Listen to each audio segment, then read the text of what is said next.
If you've ever been in any athletic competition, you've probably had something like the following happen.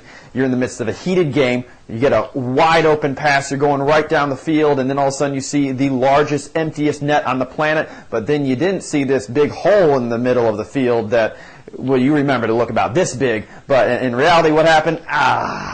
Sprained ankle. All right, well, then you had to go in front of these doctory people, and they gave you a whole bunch of advice on what you should and should not do.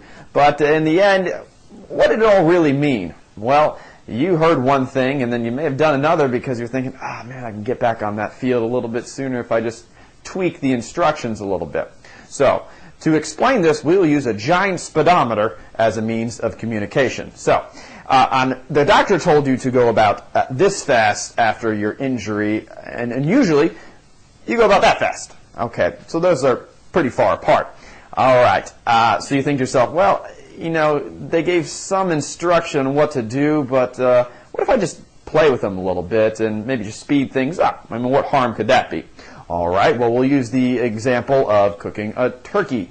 If the instruction said the following, 4 hours at 400 degrees, well, you sit down and do the math and go, what can I do? I should probably do that at 1 hour at 1600 degrees because that math just makes sense. Well, here's what ends up happening.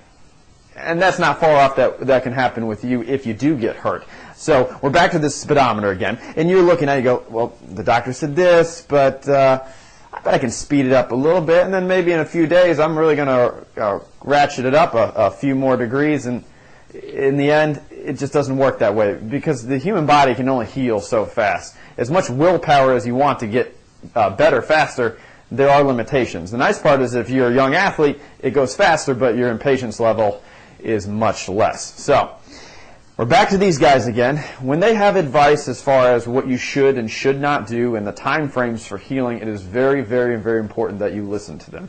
If you're a parent, please take the time to listen to them and apply these principles, because the last thing you want is to have a situation where your child gets hurt more, or if you're an athlete, you just keep getting hurt over and over and over and over and over. Because we go back to this car thing, if you have a flat tire and you drive around on it a lot, you don't want to get in a wreck just because of it. And that can relate to a lot of injuries because we get hurt with one thing, come back too quick, push, and get hurt with something else. So, if there's anything else you want to know about sports injuries, whether you're an athlete, a coach, or a parent, please let me know. I'd love to share some thoughts with you. Have a great day.